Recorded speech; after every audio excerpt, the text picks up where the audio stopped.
Thank you, sir. So now we will move to our next session. We have an exciting lineup ahead, and with more, insightful discussions that promise to be both informative and interactive at the same time. So please make yourselves comfortable as we prepare for the upcoming sessions.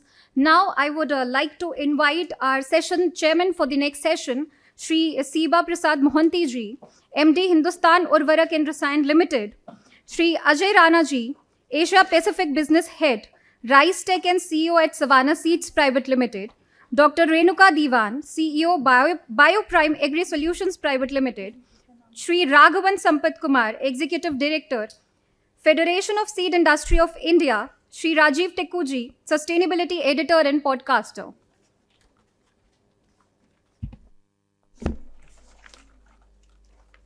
Rajiv है यहाँ पे लेना ma'am Rajiv है यहाँ पे अभी उन्हें facilitate करना जिनको यहाँ आना है अभी गेस्ट ऑनर के लिए ठीक है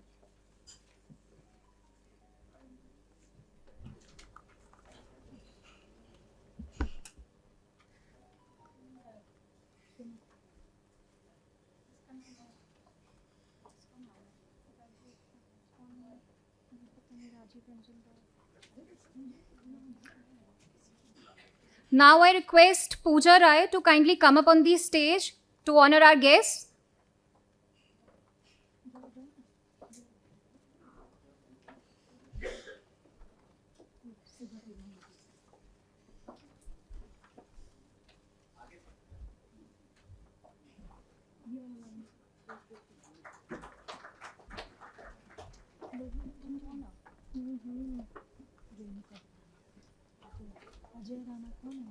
Shri Ajai Rana ji, Asia Pacific Business Head, Rice Tech and CEO at Savannah Seeds Private Limited. Dr. Renuka Diwan, CEO BioPrime Agri Solutions Private Limited. Shri Raghavan Sampathkumar, Executive Director, Federation of Seed Industry of India.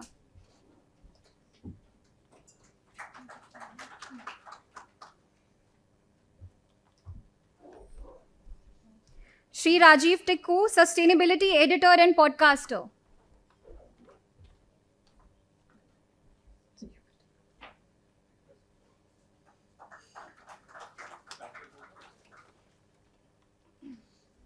Now I request our session chairman, Shri Siba P Mohanty ji, to kindly start the session.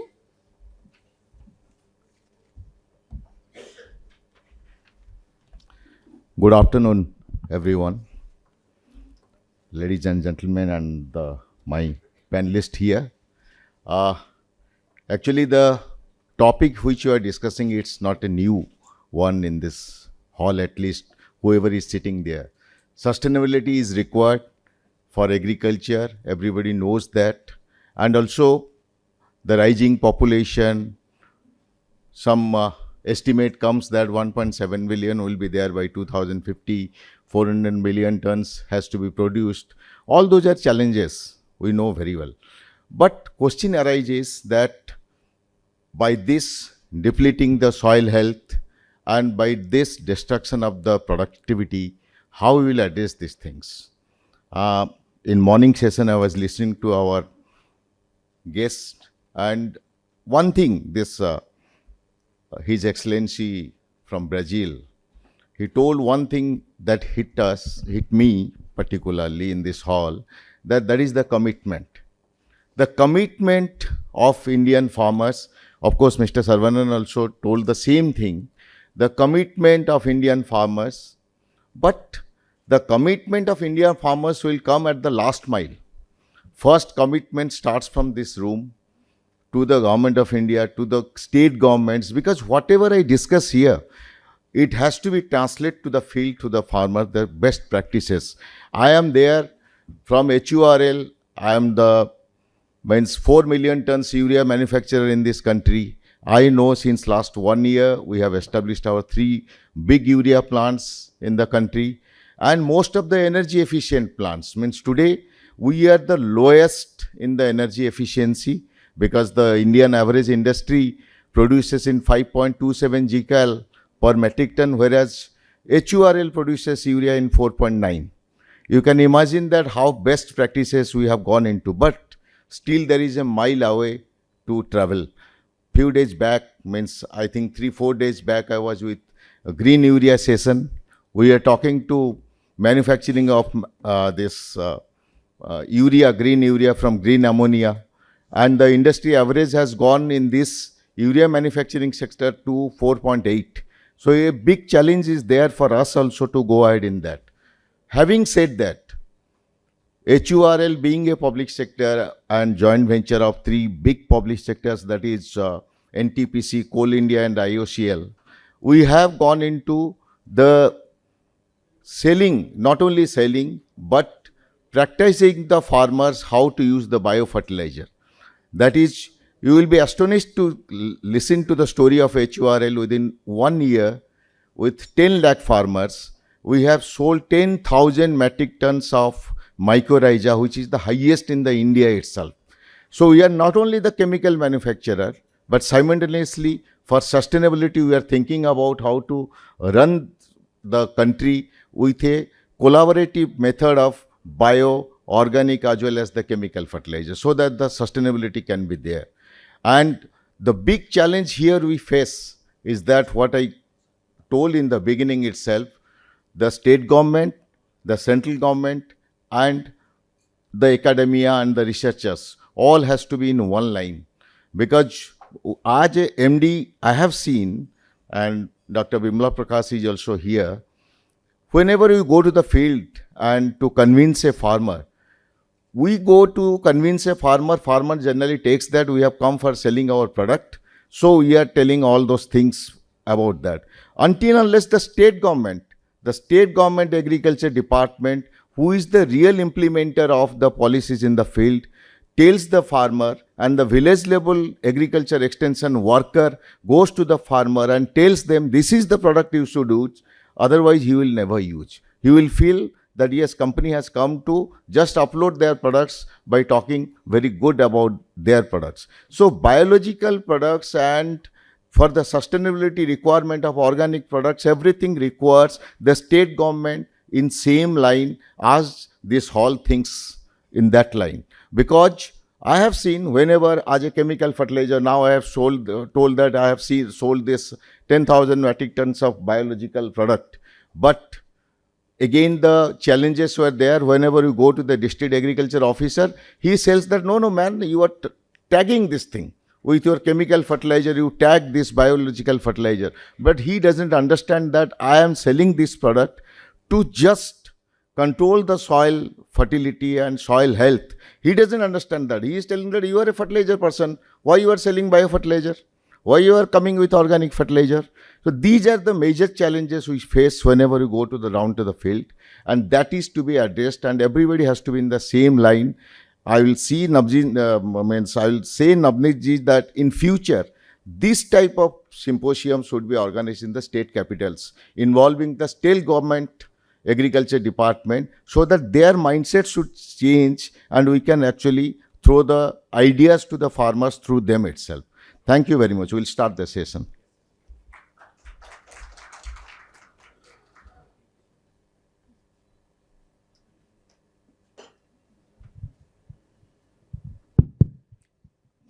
Well, to start with that, we have got a very good panelist with us, Dr. Raghavan and Shri Ajai Rana ji, Shri Renuka Diwan and Rajiv Tikoo ji. Will take everybody's idea about this thing, and I think each panelist will have time of 15 minutes. Navneet ji? 15 minutes, 5 to 10 minutes. Okay, we'll just limit to that. So to start with, I will go for Madam Renuka Diwan to share her thoughts about this particular subject matter, how to maintain the sustainability in the agriculture sector. Please, Madam, over to you.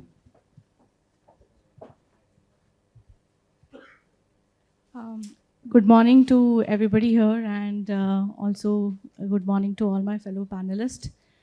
We're very happy to be here talking about sustainable agri-inputs today. I think from amongst all of the panelists here, we represent a small but upcoming sector, which is the startup's voice in the biological space or the sustainable space. A lot of innovation, a lot of new technology emphasis that is coming up, which is led by startups in the ecosystem. And I am so happy that I am getting a chance to represent the Voices startup here. I represent an organization, BioPrime. We work in biologicals development. There are two technology discovery platforms that we have developed. One is for discovery of molecules. These are very specific molecules. They are small trigger molecules. You can call them remote control molecules that can activate, regulate different processes in plants. And so we have a discovery platform called Sniper that enables rapid discovery, screening, identification of these molecules. We started working on molecules in 2016, which was the year of our foundation, and also an El Nino year in Maharashtra. We saw hundreds and thousands of hectares of tomato get completely destroyed just due to 5 temperature fluctuation days. And we thought there has to be something better, there has to be something that the farmers are able to do to protect their crops. And that sparked our journey from being academic researchers into entrepreneurs and founding BioPrime as a startup. While we worked on these aspects, especially focusing on climate resilience, sustainability, improving productivity for the farmers, giving farmers an assured yield, we very quickly realized that the resilient agriculture system that we all talk about, that we all want to develop, cannot be developed until we incorporate microbes into it. Today, we all are very aware about how we are calling the gut as the human second brain. We're talking about how gut microbiome influences a person's disposition to getting certain diseases or not getting certain diseases despite their genetic makeup. It is no different in the plants as well. The plants, the microbes in it, on it, and surrounding it, that constitutes the entire microbiome, along with the plant, forms a single unit of survival. And therefore, it is very important that we also start considering these microbes into how we can build a sustainable agri-input systems. While we were doing that, we also realized that a large number of microbes commercialized today belong to about 10-15 categories of microorganisms or microbial species. Given that India is a mega diverse country, we decided to focus on developing a library of microbes spanning the 3 biological biodiversity hotspots, which is the Western Ghats, the Greater Himalayas, the Himalayan ranges in the north, as well as the northeastern ranges, and covering all the 15 agroclimatic zones in the country. So today we have 17,700 microbial species collected from all over the country. And this is something that we've built not for ourselves. It is not for BioPrime. It is for the industry to come and collaborate with us so that we can make use of these resources for developing better biologicals and answer the most important questions that we are facing today. So while that's the work that we've been doing at BioPrime, when it comes to sustainable agri-inputs, there are certain thoughts that I would like to share. We've all been talking about biostimulants, we've been talking about biofertilizers, we have been talking about plant protection, biologicals, and that seemingly encompasses every conversation that we're having around biologicals. But I want to extend the field of biologicals a little further. I want to talk about integrating biologicals with chemicals, because that is how we see the future evolving. Everywhere the debate is chemicals versus biologicals. I don't think the future is going towards any extreme. Extreme chemical fertilizers, extreme insecticides, pesticides has landed us here today. And the other extreme is going to land us in another problems or set of problems that we may not be able to comprehend today. So the future is integrating the biologicals with the fertilizers. So what do I mean by that? I'll talk about few thoughts that we ourselves are also working on. So we're talking about, for example, fertilizers. Fertilizers today have about 30% use efficiency. In India, it is even lower than 30%, which means 70% of what we are adding is either just remaining in the soil, contributing to salinity, loss in fertility, and only about 20% of it gets used up into plant absorption and yield that we generate out of it.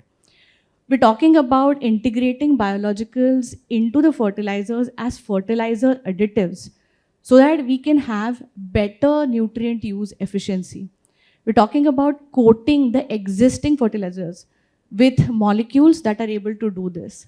We're talking about nutrient use efficiency products that can be used standalone or in combination with the fertilizers.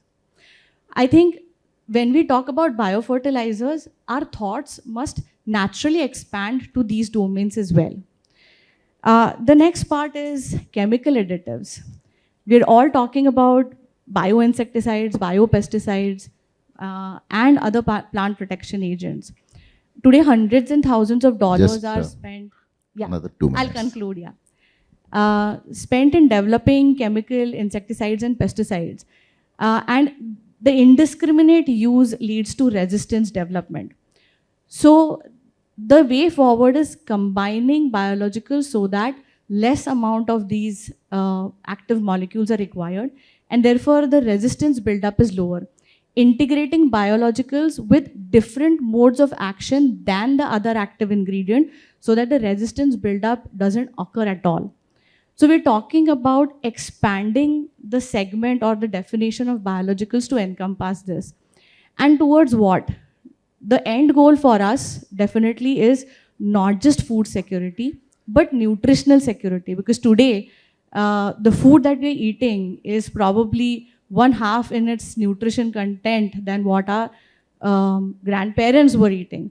So I'll leave you with this thought that can we expand the definitions of biologicals into much further than the 3 segments that we are popularly referring to, and focus not just on food security, but on nutritional security along with the soil health, because ultimately what is in the soil is going to affect our health. Thank you so much.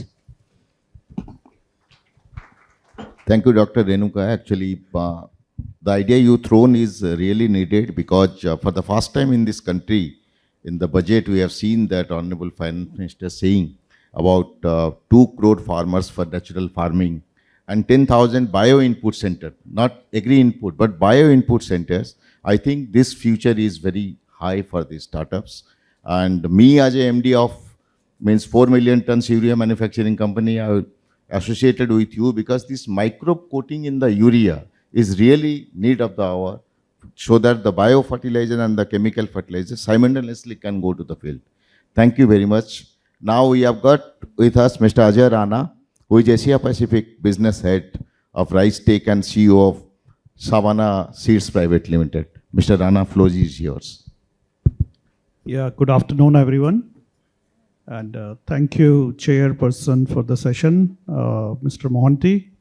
And I'd like to congratulate Grey Matters, Navneet Anand and his team for selecting this very relevant topic of sustainable agriculture. I'd like to begin with, and I'd like to focus more on sustainable agriculture only. This has been a hot topic, in fact, in last, I'll say like 5 to 10 years.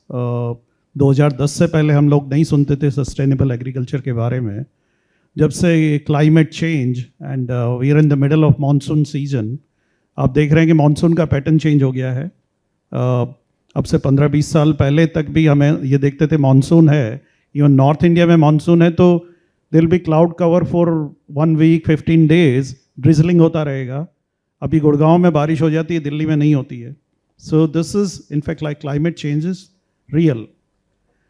With my about 33 years of experience in agri-input industry in India as well as in Americas, I can say like this challenge of climate change and finding sustainable solution for, continue to produce more food for the growing population is a challenge for, human, our race. And I'm glad we have several stakeholders here in the room in the first session also, because agriculture is very vast.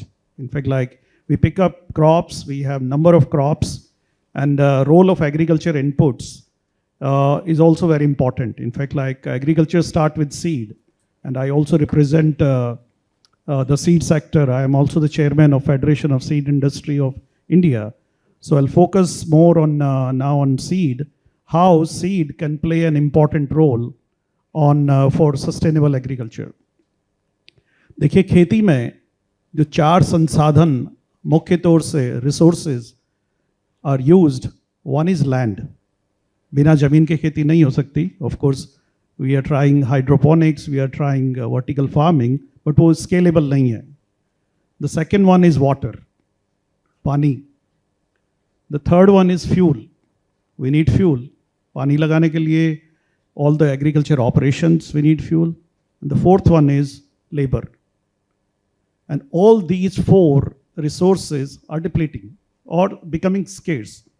In fact, like we are 1.4 billion, लेकिन आप किसी किसान से even Bihar में, उड़ीसा में जाके बात करेंगे, सबसे बड़ी चुनौती क्या है खेती में, वो बोलेंगे साहब लेबर नहीं मिलता है और labour cost is gone up. I started with land, and let's talk about one crop I focus, rice. We grow rice in nearly 110 million acres. 11 crore एकड़ में हम राइस की खेती करते हैं. राइस कंज्यूम 3000 से 4000 लीटर पानी for 1 kilo production. 3 to 4000 liter of water for 1 kg rice production. Rice also needs lot of labor. 1 एकड़ का transplanting operations will take 15 labors. And that cost now to a farmer in North India 4,000 to 5,000 rupees per acre. In South India, the transplanting cost is even higher, is around 7,000 rupees per acre. So I talked about land it uses, I talked about the water it uses, the labor it uses, and the fourth one is fuel. In fact, like जब हम transplanting के लिए खेत तैयार करते हैं puddling में, we use lot of fuel. In fact, now mostly we are using tractors. We have moved from, using the, bullocks or puddling operation alone is 15 liters of diesel. And उससे पहले plowing होता है, puddling होता है. So in rice, I call it also like a very resource intensive crop. Or the way we have been cultivating rice, in fact, it is not sustainable. And by using all these resources, and of course we use fertilizer, we use chemicals. In fact, rice is now the largest consumer of agrochemical. Earlier it used to be cotton, now it is rice. Our productivity is below world average, 4.5 tons per hectare. Vietnam is around 5.5. China is now crossing 7 tons per hectare. US is around 8.5. What can we do with seed innovation?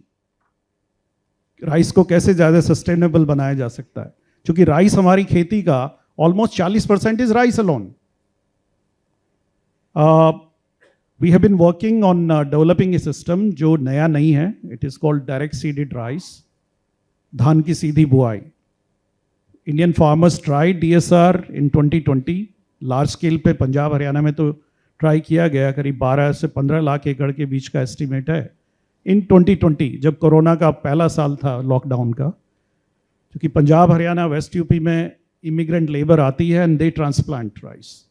वो labour नहीं आए तो rice की खेती को खतरा है सब. labor कम आया तो people tried, farmers have tried, but they failed. In fact, like half of them had to plow down their rice crop and they went back to transplanting. So we worked on finding a solution like how can DSR be successful? And we developed a cropping solution called Full Page.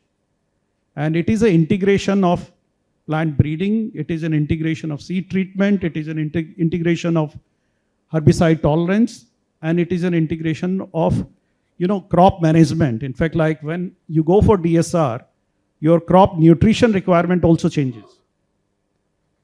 कोई जादू की छड़ी नहीं है कि सीधे बुवाई करेंगे तो आपका सब कुछ अच्छा हो जाएगा, लेकिन इसमें सस्टेनेबिलिटी के लिए बहुत फायदेमंद है DSR.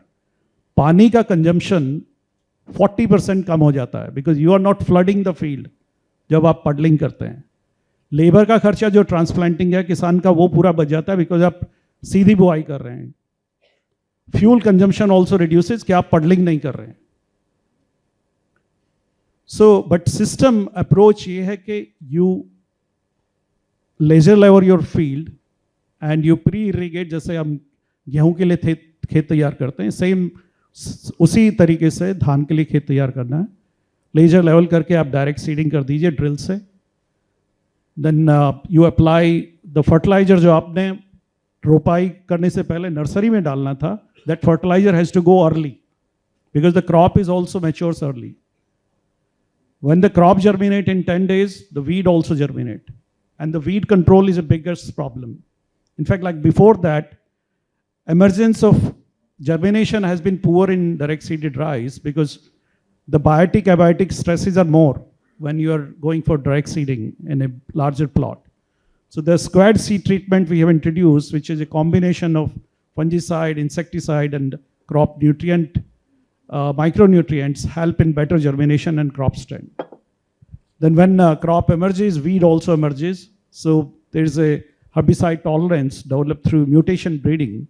Farmer can apply a selective herbicide. In fact, like it's a non-selective for rice, but like this herbicide has been used in soybean for years, imagethyper, and then you can control weeds.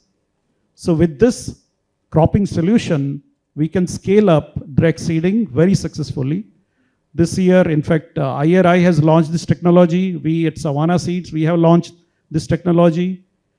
And this technology has been used in US for last more than 22 years. In Brazil for last 15 years. So we are in fact like working with several stakeholders. I was talking to Dr. Renuka that, we need to fortify the seed with micronutrients.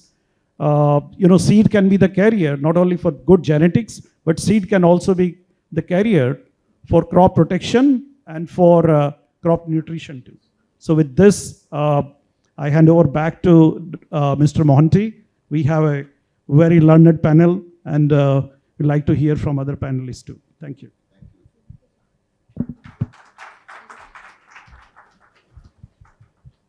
Thank you, Mr. Rana, for your insightful advice and what is the practice you are going to do in seed sector.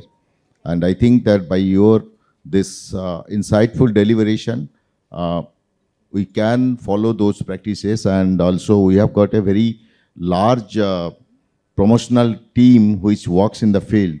I would like to, after this session, I would like to take some inputs on that so that in our farmers meeting also we can propagate those things. Now I will hand over the stage to Mr. Raghavan, who is the Executive Director, Federation of Seed Industry of India. Floor is yours, Mr. Raghavan.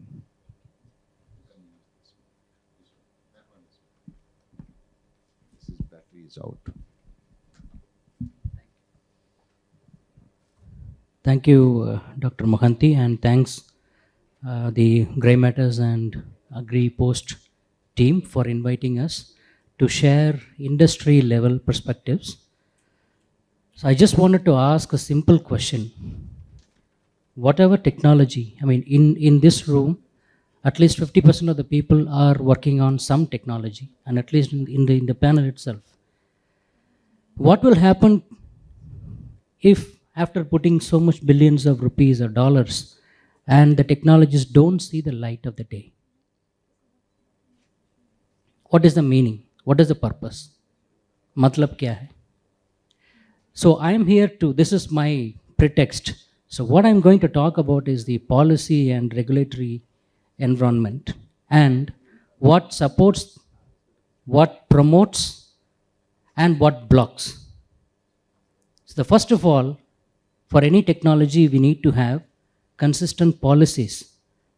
If we are talking about nanotechnology, if we are talking about microbiome technology, or say, for example, seed innovation, as Mr. Rana mentioned, and there is a vast domain of biotechnology, agrobiotechnology, including GM crops. I know it might ring some alarm bells. No, including GM technology, that as a nation to feed 1.7 billion people in the years to come, we should be open to technology.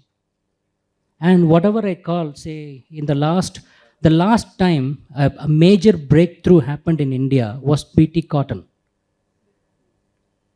And how many of the scientists, how many of the academicians, how many institutes, how many neutral organizations, despite their sincere efforts, this technology happened to transform India's cotton situation from a net importer to become a net exporter. But what happened after that? Shall I call it a technology coma, technology drought, or technology myopia? Because we are very specifically working, I mean, we are pro some technology, we are anti some technologies. Why? So the issue is, can we as a nation afford to be held at ransom by pseudoscience? And is it the time for us to stand up for science? Is it the time for the scientists, the academicians, the stakeholders in the agriculture industry, and the organization like who we are? We represent, I represent an organization, Mr. Rana is our chairman. We represent research-based seed companies. We spend millions of dollars, billions of dollars in producing solutions for sustainable agriculture. And despite that, for example, it takes $200+ million and 11 years to come out with a trait into the market. But if some group with a questionable intent or motive can hold us in ransom, and if the technologies that will help the farmers don't see the light of the day, I think there is a serious issue here. So I would close with this statement. We know that at least this room is quite informed about it. And each and every person sitting in this room, at least speak to one as a common man in your family, in your circle, in your friends' network, that technology is important for agriculture. And nobody is against using an advanced iPhone. Nobody is actually quite hesitant about using an Audi car. But when it comes to agriculture, why we are looking to go backwards? Why we are looking at regressive approaches? So rather we should follow a science-based, proactive, stable, and evidence-based approach. Now, everything said and done, we need to reach out to BJP. It's not what the common acronym is, that BJP is bureaucrats, politicians, and the J in the middle is judiciary. BJP, bureaucrats, judiciary, and politicians should understand what science means, what it does for sustainable agriculture, what it can do to the nation to feed 1.7 billion people who are going to be, and just I read this morning the chaos happening in Bangladesh. None of our neighbors are in a steady condition, stable condition, and we should be fortunate that we are having a good time here, stable environment here. I think this is important for us to focus on how can we build our strength further. So it is time for us to stand with science. It's time for us to have stable policies, to speak for science and let science win against sensation. I think that is the way forward for us to achieve anything under the paradigm of sustainable agriculture. Thank you, Mr. Raghavan. You have really raised a pertinent question, because throughout my career in 35 years in this field, I have also seen so many things that R&D, we shout that yes, India should go for a R&D in every sector. But this happens when a R&D gets successful and it faces the hurdle in the CIVRC or in seed sector or in, for that matter, in FCO to be empaneled. It's really a pity situation, because whenever you go to China for some exhibition or you go to USA, you see lot of world has gone far, far ahead. And still we are struggling to get our product empaneled in CIBRC, which takes minimum 2 years or 3 years, so many trials, so many this thing. So this type of mindset has to go, then only the R&D can be grow in this country. Otherwise, every industry will be discouraged to go for a R&D, because a value-based R&D really takes time, really takes effort and money. Yes, that is there. So thank you very much for giving this insightful your thought process. And now I will go to Mr. Rajiv Tikoo, Sustainability Editor and Podcaster. Mr. Tikoo. Thank you, Mohanty sir. At the outset, I would like to thank Dr. for putting this together and his team at Grey Matters. It's wonderful to have this event, and particularly after budget and when budget had a few interesting announcements on the related areas. It was very interesting to hear the fellow panelists and their learned thoughts. And I would like to pick up a couple of points from what Ajai Rana Saab said. I come from media, and I think that's something which really appealed to me.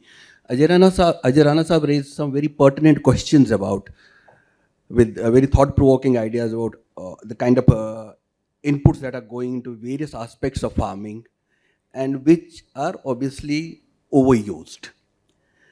Now, my question to Rana Saab, or to any of us, to myself, is why is it happening, essentially? At the end of the day, I think nobody does it deliberately. Nobody has a bad intention. What really comes across is probably lack of awareness and implementation of the understanding. Various studies have been conducted all over the country where we see that the overall awareness of farmers is low. And then when it comes to details, it's even much lower. And what is at the base of it is, when it comes to uptake of those benefits from the awareness, that's even the lowest. And this refers to particularly the government schemes. If the uptake of government schemes, which are meant for the benefit of farmers, is low, very low actually, what would be the condition of the message which corporates are sending to farmers when they go to sell? As Mohanty Saab said, that there's a trust deficit with farmers, it should go to the government. So I think we need to go to very basics, start building awareness, look at what needs to be communicated, and that awareness has to be created with a proper knowledge input. Secondly, we also need to look at where lots of traditional practices, indigenous practices, which are sustainable practices, we probably need to again look at them and validate them scientifically as of now, with scientific inputs, which I think Raghavan Saab has been talking about, that we need to use science and scrutinize things with scientific knowledge, whether it's judiciary or bureaucracy or policymakers. We also need to revisit our traditional practices, which are pretty sustainable, lots of them, but probably with the help of now scientific knowledge, which we have by now. And then obviously we could look at whether these can be adapted in other parts of the country. Look at, of course, agriculture is very local specific generally, but look at what is adaptable, what can be modified. We need to really visit the basics. It's not always rocket science. I mean, if you are using so much of water for paddy, I'm sure it's quite a manageable situation to reduce overconsumption of water, at least, if nothing else. And at the end of the day, I think what is very important is how do we communicate. While till now the policy has been typically top-down from government, corporates, everybody, I think we need to look at co-creation of knowledge, co-creation of information by farmers themselves, which will have a better uptake by their other fellow farmers. And also these farmers would know how to create content, what to create. There needs to be a bit of capacity building, and mobile phones are very user-friendly in terms of creating videos, small videos or text messages. It's quite doable. So we need to look at those alternative mechanisms of creating knowledge which is user-friendly also. And then finally, of course, we need to monitor and do take corrective measures, appropriate measures. I think these are very small cycle of information knowledge building, which will be a big input into all these 4 inputs which Rana Saab talked about in the beginning. So I think the input and an input is the knowledge and communication, and which is easily available. We just need to get our act together. So I'll pause here. Thank you, Mr. Tikoo, for really you have told the same thing, that the knowledge and the information should be properly disseminated to the farmer level. अभी जैसा mister सर्वनंद जी चले गए हैं, उन्होंने एक ही बात अभी बोल रहे थे कि देश में डीएपी नहीं है, हल्ला हो रहा है, लेकिन एसएसपी तो है। 46% P2O5 और 16% P2O5 में कोई फर्क नहीं है। फॉस्फेटिक रूट इज सेम, लेकिन जो ट्रेडिशनल चल रहा है डीएपी नहीं है, लेकिन देश में सफिशिएंट फॉस्फेट अवेलेबल है, उसको वो ट्रेडिशन को चेंज करना बहुत ज़रूरी है। वो माइंडसेट जब तक किसान का चेंज नहीं होगा, तब इस देश में जो सस्टेनेबल एग्रीकल्चर का जो प्रैक्टिसेस है वो नहीं चल पाएगा। तो ये भी एक बहुत ज़रूरी मुद्दा है, किसान को अपना पुराना माइंडसेट से बाहर आना पड़ेगा। Thank you.